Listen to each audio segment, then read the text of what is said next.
Hello and good evening. You are watching Newsplus right here on 18 Prime. It is a Thursday. Thank you so much for joining us. My name is Faith Nyaude. A quick look at stories making the headlines tonight.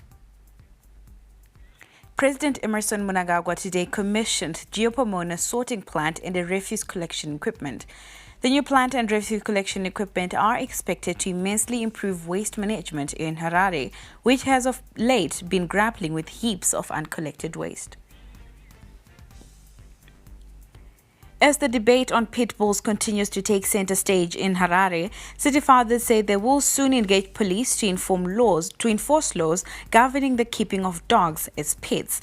This comes after a 39-year-old man was recently mauled to death by a pit bull in Harare's Bluffville suburb.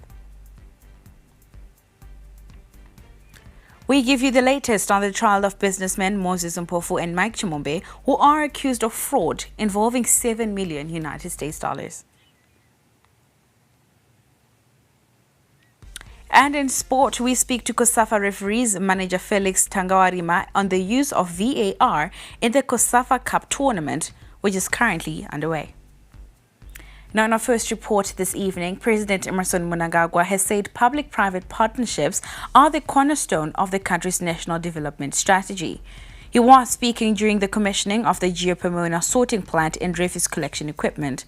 The president said projects such as geopomona reflect the potential of private capital, expertise, and innovation in delivering public goods and services for the good of the country. Tafaras Wachiwe has more.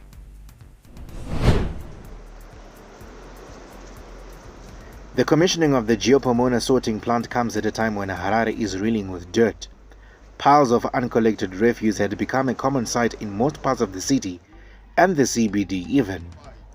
What is clear is that the city fathers do not have adequate infrastructure to deal with waste management. However, the commissioning of the geopomona waste management sorting plant and refuse collection equipment could see a massive transformation of the city's management of waste. President Mnangagwa presided over the commissioning ceremony earlier today. I am pleased that the plant and the trucks we are commissioning today mark a turning point in our quest towards efficiency in waste management. I am therefore pleased with the acquisition and deployment of 45 refuse trucks and 100 skip bins. The commissioning of the plant follows the signing of a tripartite waste collection agreement between Geopomona, the city of Harare, and the Ministry of Local Government last year. Plans are underway to replicate the public-private partnership model across other cities in Zimbabwe. The setup aligns with National Development Strategy to improve service delivery. Public-private partnerships, including this one, are a cornerstone of our national development strategy. Projects such as geopomona reflect the potential of private capital, expertise, and innovation in delivering public goods and services for the good of our people and ourselves as a country. The commissioning of the plant comes at a time when Zimbabwe joins the rest of the world in celebrating World Environment Day under the theme Ending Plastic Pollution. Geopomona Chief Executive Delish Ngwaya said the health hazards obtaining in the city's high-density areas will become a thing of the past. Ngwaya added that more equipment would be procured in addition to the 45 refuse collection trucks and 100 skip bins commissioned today. The 45 refuse collection trucks and 100 skip bins we are commissioning today, part of the broader long-term strategies to revolutionize waste management across the capital. And this is just the beginning. We have additional equipment on the way, including skip trucks, street sweepers, and mixer trucks to further strengthen our operational capacity. The opening of the sorting plant will create 150 employment opportunities, while the commissioning of the refuse trucks will create employment for 488 individuals. The sorting plant is expected to generate electricity that will be channeled into the national grid. Recyclable materials will be sorted into bales and supplied to recycling companies, while waste with a high caloric value will be directed to our waste-to-energy plant for power generation. Prior to today, Harare City Council was under-equipped, hence the struggles. City fathers pledged their commitment to work hand-in-hand with their parent ministry and Geopomona to foster a clean and safe Harare. We are committed as a city, together with my councillors, to work together to reduce the rubbish, to deal with waste management, and to modernize its management. This investment will surely go a long way in assisting the city of Harare acquire the necessary equipment and infrastructure for effective waste management. Geopomona looks to bring Harare back to its sunshine city status. The newly commissioned sorting plant will not only facilitate waste management but generate between 16 to 22 megawatts of electricity. This Friday, the refuse collection trucks will sweep over Harare's dirt in what looks to be a fresh new start for Hararians. Reporting for ZTM Prime, I am Tafara Sibochiwe at Geopomona in Harare. We are now joined live by an environmentalist, Ronnie Mbaisa, to look at the contribution which the Geopomona site has to sustainable waste management systems. Ronnie, good evening. How do public-private partnerships like the Geopomona waste management site fit into the country's environmental protection and public health systems? Thank you very much. I think one thing that we would want to appreciate is that as a country, we have quite a number of policies that speaks to the protection of environment. But as far as we want to protect the environment, we need to understand that it is not a one-man's job, but it is a multi-sectoral. If we use a multi-sectoral approach, we will be in a position to achieve what we want to achieve as a nation. And also Zimbabwe has got a number of policies. Among the policies that speaks to that is the low emissions development strategy, is the nationally determined contribution, which actually seeks to reduce the emissions that are produced through burning of waste. And the third one is the nationally determined contribution, is the NDS one, which actually promotes the development of new waste management initiative in this country under the pillar of environment. So the public partnership that we have between government and Geopomona, and also the local authorities and Geopomona, speaks to those policies. So it's not something that is coming from Norway, but it's something that is actually addressing the things that as a nation we said we want to do. So those are the things that we are doing. Now, Ronnie, just to try and understand, how does Zimbabwe's waste management practices compare to other countries, and what lessons can we be learning from our international counterparts? Thank you very much. If we look at issues of infrastructure, I think Zimbabwe some years back were lagging behind compared to our neighboring countries like South Africa, where in Cape Town they have an existing functional waste-to-energy plant. And the one that Zimbabwe has actually commissioned or developed is a game changer in the SADC region as far as the state of the art that you see if you visit maybe Geopomona. You then realize that we will be leading and others will be following. And by just doing that, we actually are the pace setters in the region as far as waste management is concerned.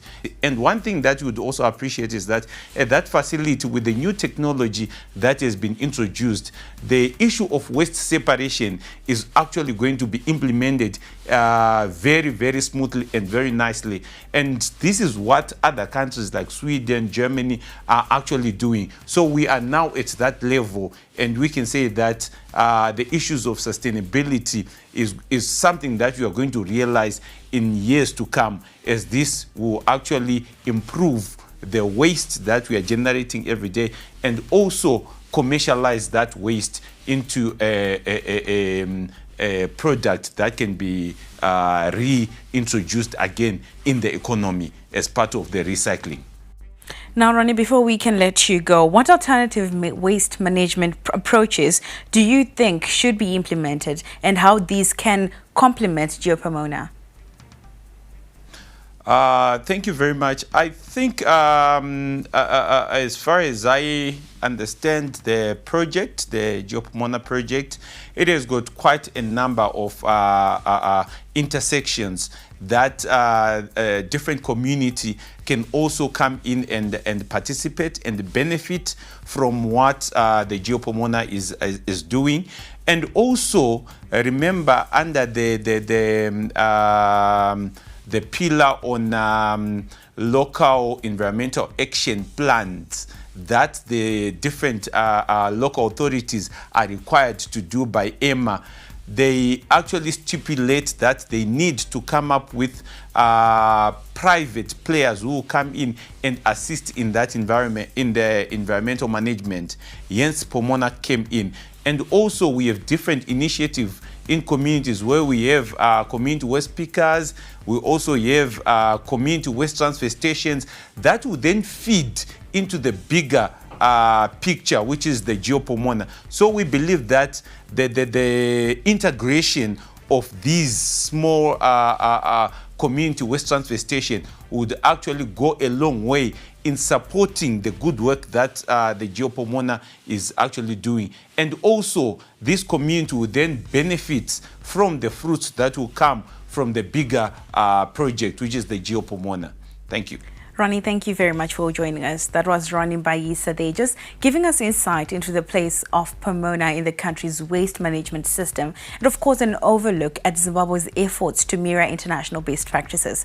This comes after His Excellency President of Zimbabwe, Emmerson Mnangagwa, commissioned the Geopomona waste management site earlier on today.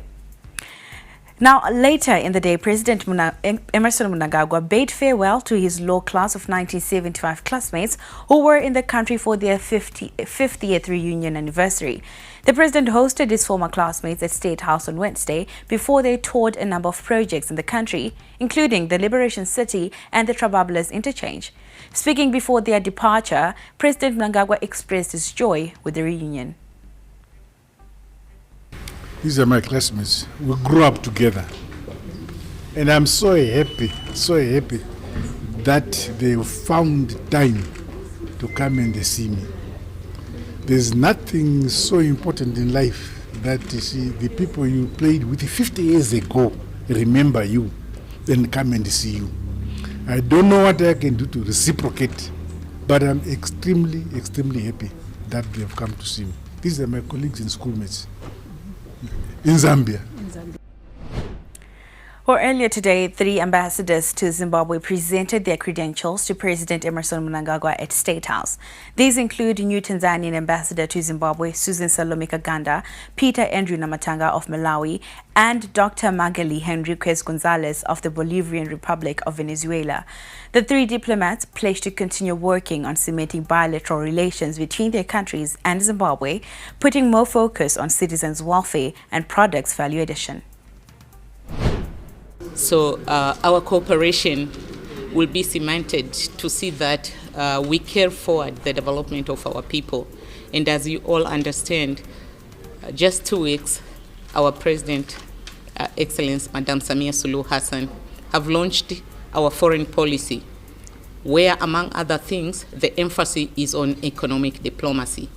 So we are looking forward to strengthen our cooperation in areas that will benefit our people. Those include agriculture, mining, tourist industry, and adding value to our product, especially those from agriculture and mining, so that we can make our people enjoy the benefit of the natural resources that are in their land. No, the President was also emphasizing on the issues that we have been working on in terms of agriculture between the 2 countries, in terms of tourism, and in terms of industry. But however, with the new agreements that we've entered into or signed, a lot of them, mejorar esa relación comercial entre ambos países. We would like to improve and, of course, make it better, the relationship that we have between the two countries. Estamos enfocando la relación entre nuestros países. We would like to focus on the relationship between our two countries, especially in the petroleum, minera, mining, agriculture, educación, education, ciencia y tecnología. and science and technology. El año pasado estuvimos en la primera comisión mixta entre ambos países. Just last year, we had a joint commission of cooperation between Venezuela and Zimbabwe that was held in Caracas. Y estamos avanzando en la concreción de todos esos proyectos. And now we are advancing in the implementation of the signed agreements. A petition to ban dangerous dog breeds in the country. We give you details when Newsplus comes back. Asilwela ukunqoba kuphela kepha silwela ukwakha isizwe esinohlonze.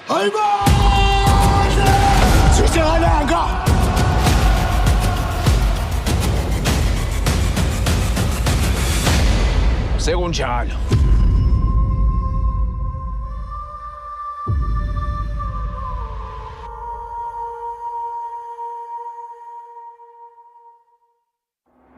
Harare, tune into the beat. Capitalk 100.4 FM, your source for news, business, sports, fashion, and more.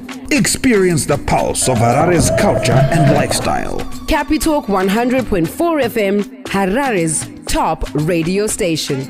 Join the conversation with Zimbabwe's top personalities. Subscribe now for fresh and infotainment content daily. Capital 100.4 FM, Harare's heartbeat.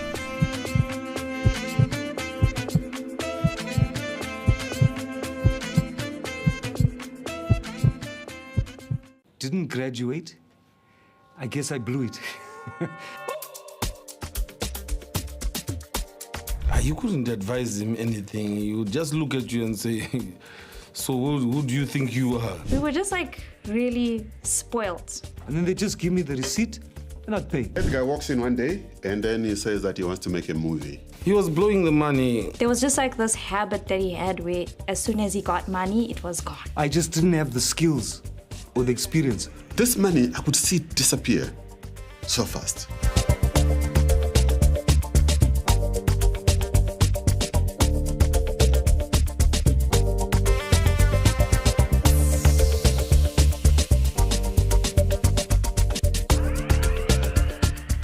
Catch exclusive interviews every weekday for candid, exciting, and thought-provoking conversations with your host, Erika Ndoro. We talk about arts, we can talk about sports, we can even talk about politics, and sometimes we venture into a nice guitaristic play.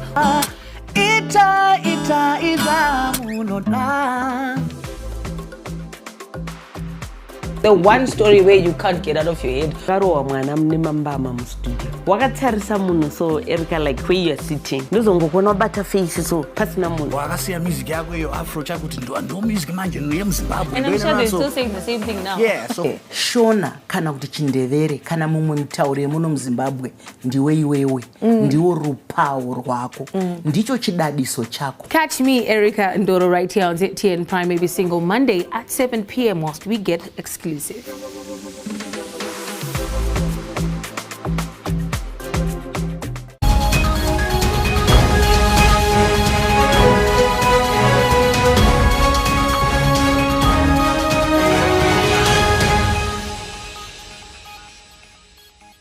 You are still watching Newsplus. Thank you so much for staying with us. Now, the SADC bloc has reaffirmed its commitment to improve trade and coordinated implementation of measures that will address existing and emerging challenges within the region. Foreign Affairs and International Trade Minister Professor Amon Murira told SADC delegates during the closing session of the 34th session of Ministers of Trade held in Mount Upton today that more effort needs to be done. The basis for the formation of SADC basically will be to conceptualize, develop and implement programs that support a common future for all of us. We have a rare opportunity as ministers and officials to represent this agenda and push it for the prosperity of our people. This meeting is anchored on collective commitment to deepen trade relations under the Southern African Development Community framework. Commitment to building our own SADC region significantly enhances SADC's effectiveness and sustainability of development initiatives. We should remember the purpose, the objective is to eradicate poverty. This sense and mindset of ownership fosters accountability and ensures that initiatives are aligned with our needs and priorities as a region. One of the key signs of ownership is ratification, accession of the SADC protocol on trade. We either swim or sink, but we choose to swim. Now, in light of various challenges that impede regional trade, SADC member states have been urged to ratify SADC Protocol on Trade and focus on new ways of funding to shape the region's destiny. 2 dedicated negotiating sessions on Angola's tariff offer were held. I am delighted to report to you that the 59th TNF meeting that was held recently has recommended that the CMT approves the tariff offer by the Republic of Angola. This signifies a great achievement for the region, which will have more market access when Angola, the second largest economy in the region, joins the SADC free trade area. The full implementation of the SADC FTA by all member states in this room remains critical in ensuring enhanced market access, leveraging on the gains from trade to grow our respective economies. It is in this regard that I urge all member states that have not yet joined the SADC FTA to do so. The Harare City Council says it will engage key stakeholders, including police, to ensure adherence to dog bylaws. This follows an unfortunate incident that saw a man being mauled to death by a pit bull in Harare's Bluffville suburb. According to the Harare City Council, Dog and Licensing Control Bylaws, Section 4(1), residents are not allowed to keep more than 2 dogs on properties that are smaller than 2,000 square meters and more than 4 dogs on any property. Talent Gore has the details. In many urban neighborhoods, the sight and sound of dogs is common.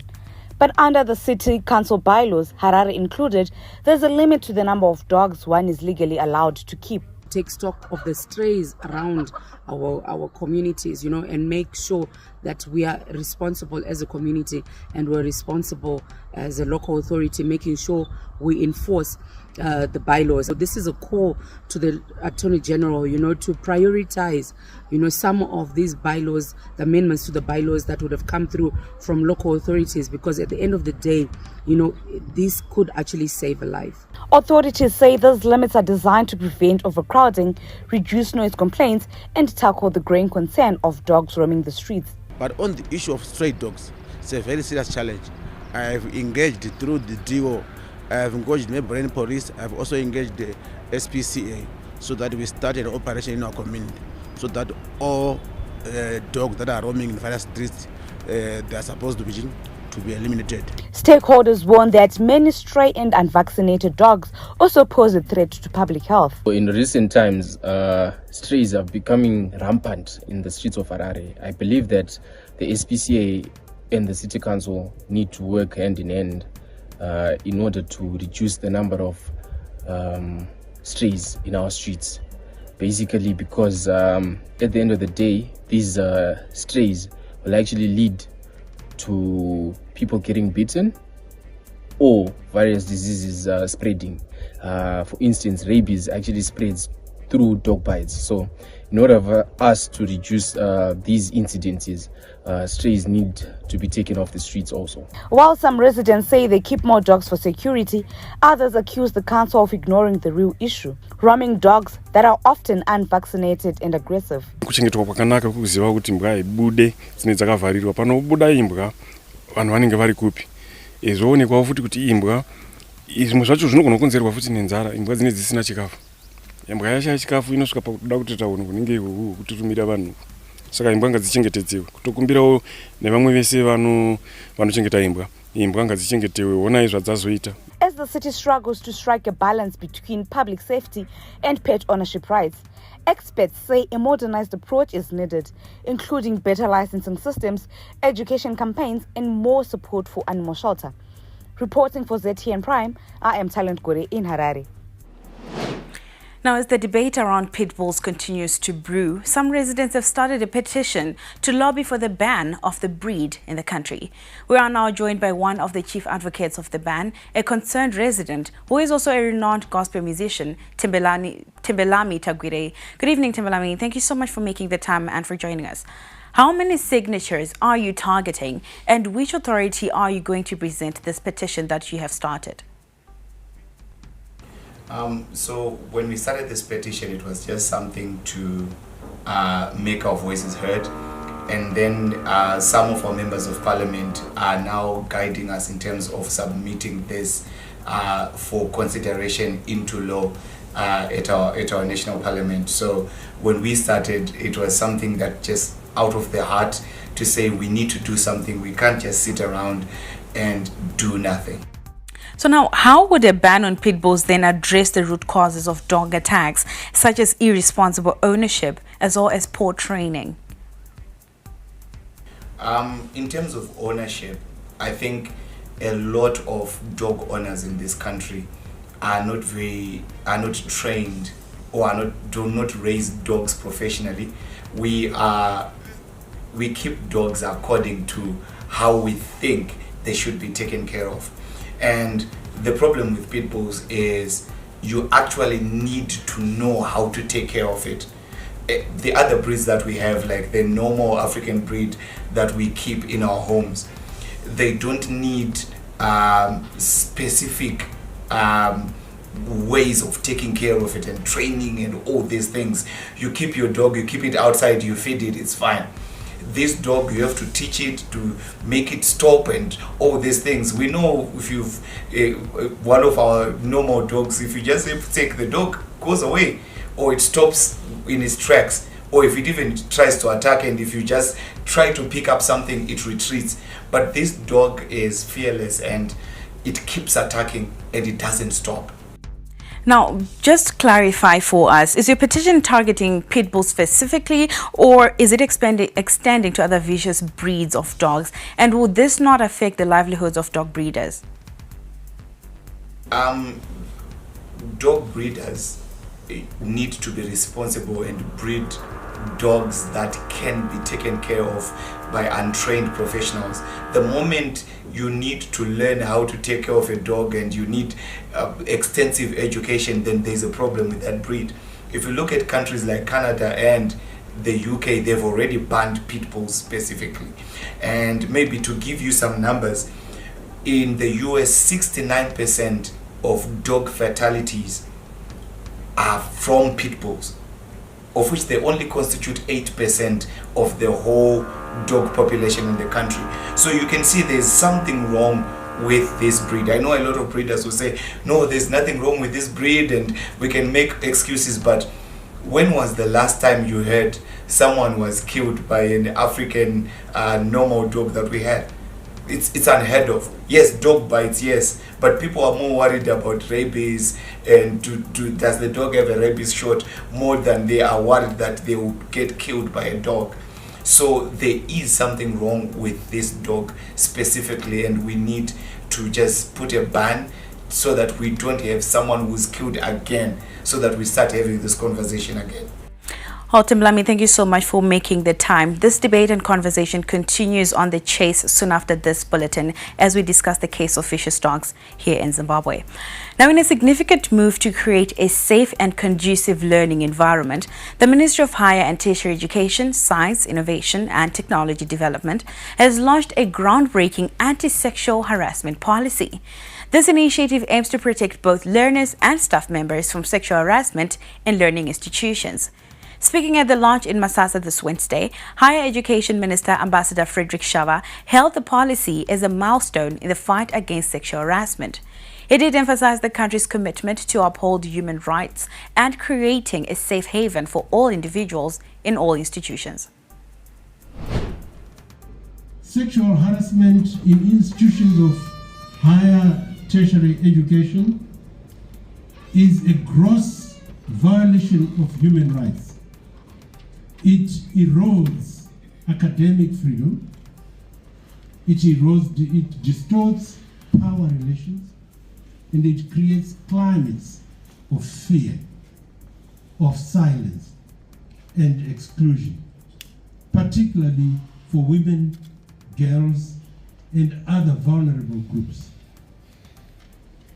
It is deeply troubling and entirely unacceptable that spaces designed for intellectual freedom and personal growth have, for some reason, become environments of intimidation and harm. Still with the sexual harassment policy, Education Coalition of Zimbabwe Program Officer Wazanai Chitiga praised the government's commitment to promoting human rights, saying that this will enhance a safe haven for both students and staff members. To every survivor whose story has often been unheard, we see you, we believe you, and this policy is a tribute to your courage. The journey wasn't easy, but we celebrate because most of the students have left the institutions, but they left a mark which they are still calling up to a cause to say, where are we with the policy? Together, let us continue to champion safe campuses, gender justice, and the right to learn in environments free from fear and harm. You are watching Newsplus right here on ZTN Prime. Stay with us. We'll be right back.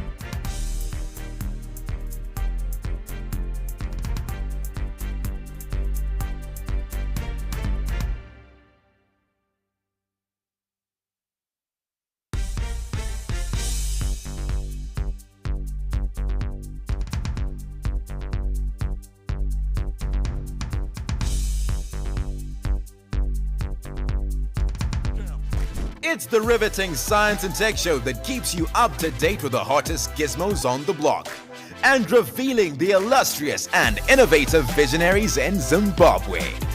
So much to see, you'll keep swiping.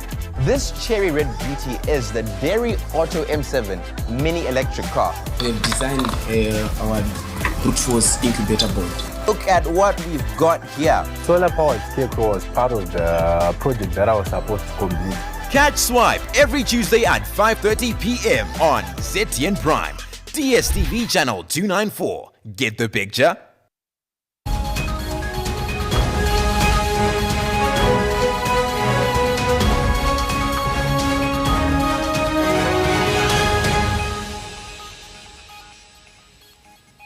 Welcome back. You are still watching Newsplus. And now we take you to the courts where businessman Mike Chimombe and Moses Mpofu's lawyers contested a decision by the state to tender the original copy of the standard bidding document, arguing that it should have been presented at the start of the trial. Chimombe and Mpofu are being accused of involvement in the over $7 million fraud in the presidential goat pass-on scheme. Mike Chimombe and Moses Mpofu's trial in the presidential God Person scheme tender continued today, with more witnesses testifying after 4 other witnesses had already given their evidence. These include the former permanent secretary in the Ministry of Agriculture, Dr. John Basera, and a principal examiner deeds in the Ministry of Justice gave their evidence, stating that the company that was awarded the tender was not found in their registry database. Another witness, Precious Issa, a procurement officer from the Ministry of Agriculture, took to the witness stand and identified the original bidding document. However, when the state requested the witness to view the document, the defense objected, stating that should have been done at the beginning of the trial. The defense argued that before the trial commenced, they begged the state to furnish them with the document, but they denied. Professor Maduku told the court that it's unacceptable to have the document tendered now, after they've already cross-examined 4 other witnesses. The presiding judge, Justice Pisrai Kwenda, stated that he was not expecting the accused persons to contest the tendering of the bidding document, since the allegations stem from the bidding document. Professor Maduku argued that the Supreme Court once ruled that the court should remain impartial and not descend into the arena. The defense for the accused person stood ground with an objection after the state attempted to tender a bidding document in the middle of a trial. They said the action does not attribute to any law. Justice Pisrai Kwenda withheld his ruling to tomorrow at 11:30. For ZTN Prime, I'm Kimberly Chimbalanga in Harare. Now, from the courts, we take you around the world, and we started off in Zambia with former Zambian President Edgar Chagwa Lungu having died while receiving medical treatment at Mediclinic Medforum Hospital in Pretoria, South Africa. His daughter, Chawama MP Honorable Tasila Lungu Mwansa, confirmed the news in a short video statement. Family lawyer Makebi Zulu also confirmed the death, saying the family is in the process of informing close relatives. Lungu, who led Zambia from January 26, 2015 to the 24th of August 2021, played a significant role in the country's political landscape during his tenure and embarked on major infrastructural projects. Fellow Zambians, it is with profound sorrow that we announce the passing of His Excellency Dr. Edgar Chagwa Lungu, 6th President of the Republic of Zambia, who departed this morning at 06 hours at Medforum Clinic, a center in South Africa. My father, President Lungu, had been under medical supervision in recent weeks. His condition was managed with dignity and privacy, with support from all well-wishers. In this moment of grief, we invoke the spirit of one Zambia, one nation. The timeless creed that guided President Lungu's service to our country. In time, the nation was involved to be informed of other arrangements. Thank you. God bless you. Now, a blow to some Africans who are looking to travel to the United States, as Africa is the continent worst affected by the travel ban announced by US President Donald Trump, with 7 of the 12 countries on the list, which comes into effect on Monday. The order prohibits people from Chad, Congo, Brazzaville, Equatorial Guinea, Eritrea, Libya, Somalia, and Sudan, as well as Afghanistan, Myanmar, Haiti, Iran, and Yemen from entering the US. In addition, there will be travel restrictions on people from Burundi, Sierra Leone, Togo, Cuba, Laos, Turkmenistan, and Venezuela, who will no longer be able to travel to the United States on some certain visas. Now, over in Tanzania, Tanzania's information minister says the East African country has decided to block access to social media platform X because it allows for mature content to be shared. Tanzanians have reported that access to X has been restricted in the last 2 weeks after some political tensions rose and the police account was hacked. But there has not been a total shutdown of the platform just as yet. Over in Malawi, the Malawi Environmental Protection Authority, MEPA, has intensified efforts to enforce a ban on thin and single-use plastics following January's landmark High Court ruling. That decision saw Justice Howard Bemba uphold the ban and calling out manufacturers for abusing the court system to get around it. These enforcement actions are part of a broader initiative to uphold the environmental management regulations of 2016 2015 rather, which prohibit plastic thinner than 60 microns, which are non-recyclable. We have a regulation which came into force in 2015, and this regulation targets thin plastics. And these are plastics that are less than 60 microns in thickness. But this was a starting point, and this is a regulation that we have in place at the moment. But going forward, we'll be moving towards total ban for all types of plastics.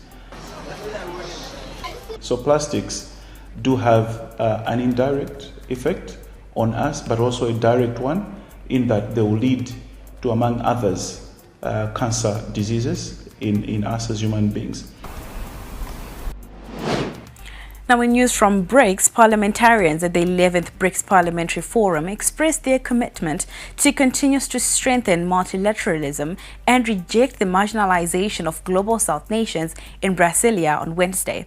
Now, this Thursday, the National Congress of Brazil hosted the third and final day of the 11th BRICS Parliamentary Forum, which brought together parliamentarians from the group's 10 member countries and 5 partner nations to discuss solutions to common challenges. Os sistemas de Nações Unidas e de Organização de Comércio entram em franco debacle exatamente porque ora desfigura o esquadro político. Aqueles sistemas estão ainda desenhados em cenários carcomidos que remontam à década de 50 do século passado, consolidados em uma posição central do Ocidente. Ignora-se ali que nas últimas décadas houve o surgimento e a crescente importância de novos protagonistas na arena da política global. Now we give you some business news.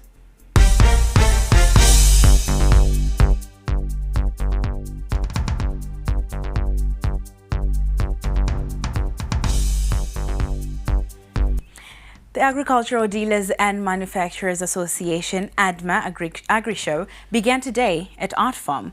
The show, which was launched in 2016, gives agricultural industry providers and farmers a once-off-year opportunity to identify and compare products that offer cost-saving concepts. More in the following report.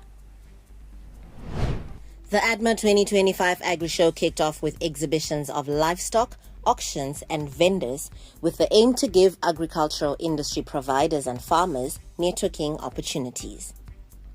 Permanent Secretary in the Ministry of Agriculture, Professor Obed Jiri, who was the guest of honor, toured some of the stands at the Agri-Show.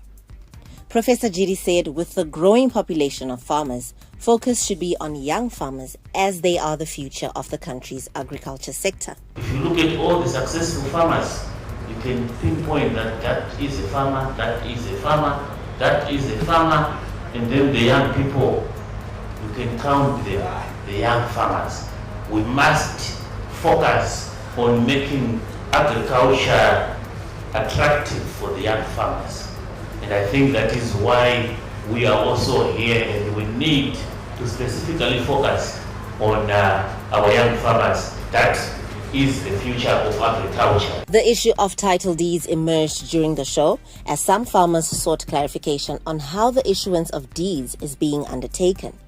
Professor Jiri gave assurance to the farmers that the process was being done transparently. Land is the biggest enabler to agricultural production. So we want people to have this title. We've made it simpler because behind the scenes, the Ministry of Agriculture has been working on a formula of how we can make this as fast as possible, and also how can we ensure the deeds office is also efficient. We have tried to make sure that if there are no issues, this process of getting your title will take no more than 3 days. The need to achieve food security has been a subject for discussion in Zimbabwe for quite some time now. The importance for support throughout the agricultural system in this endeavor can never be overemphasized. We are not just observers to this transformation. We are very active participants. And what we have done is to expand our product range as well. We've looked at the crop life from land preparation to planting, crop nutrition, crop protection, and all the way up to harvesting. You will see our equipment that we've displayed, reputable brands that we are importing from Brazil, from Sweden, to cater for this increasing. Collaboration between agricultural value chain actors and the importance of investment into agriculture was also evident among exhibitors. We are importers and distributors of solar products into the Zimbabwe region, and our main warehouse is in Masasa, Harare. And yeah, so far the event is great, and we look forward to seeing everybody here. We're installers in Zimbabwe, so we supply and install. We obviously get a lot of our products through Paul, who's been great, helped us. And basically we are rolling out big projects around Zimbabwe. We've done in excess of 35 big commercial projects in the last 11 months. We do have finance for people in Zimbabwe, which is something was relatively unheard of until a couple of years ago. So we finance the projects, and yeah, we're very excited to be at ADMA. Who are we? Syngenta is the biggest agriculture supplier in the world. So we supply you with the seeds, the vegetable seeds, the food crops, and also the chemicals. So today we're excited to partner with ADMA sponsors and also organizers. ADMA is an opportunity for us to bring the partnership that in Syngenta we talk about, and super excited all the time, because partnership is what gets us where we are. As a first-time exhibitor, very excited to be here. We spent the last 2 years trying to get in, but the wait list is quite extensive. These guys, they seem to do a great job. The numbers come through. We can see there's a lot of business that's happening here, which means a lot of business for us. To achieve more inclusive farming activities, this year ADMA expanded the cattle section.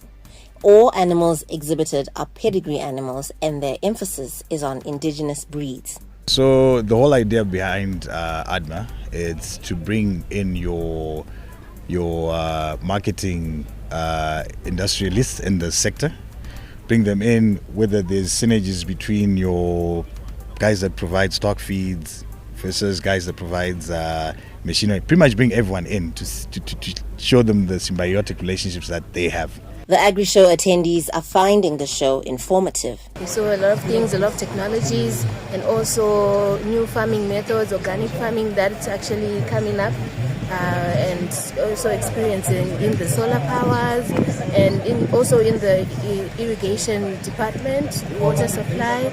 So it has been actually interesting to know. As the agri-show continues to forecast imports and support the agricultural landscape, the focus will be on enhancing the agricultural machinery trade, ultimately meeting farmers' requirements. Wanzanai Sansole, Setting Prime. Still in our look at business, government through the Ministry of Industry and Commerce is pushing ahead with plans to establish a new sugar mill in Nkwasine, Masvingo province, in a move that is set to break the sugar milling monopoly. Masvingo Provincial Affairs and Devolution Secretary Dr. Edmo Pashakavambwa revealed that the new mill will significantly reduce traveling distances for over 500 A2 sugarcane farmers. The move is also expected to increase competition in the sugar milling industry, which has been dominated by Tonga Tullet, Zimbabwe, for years. This would benefit the farmers in Nkwasine profusely, because at the moment they are traveling very long distances to the mills at Hippo Valley. This is costly because we are looking at a distance of more than 50 kilometers to transport the cane. So in that regard, it would be very useful to have a mill close to the plantations. More so, having more players in the industry would help the clientele. And I will give you some sporting action. They call me Racer X, or in this case, Racer J. All right. Put your seatbelt on.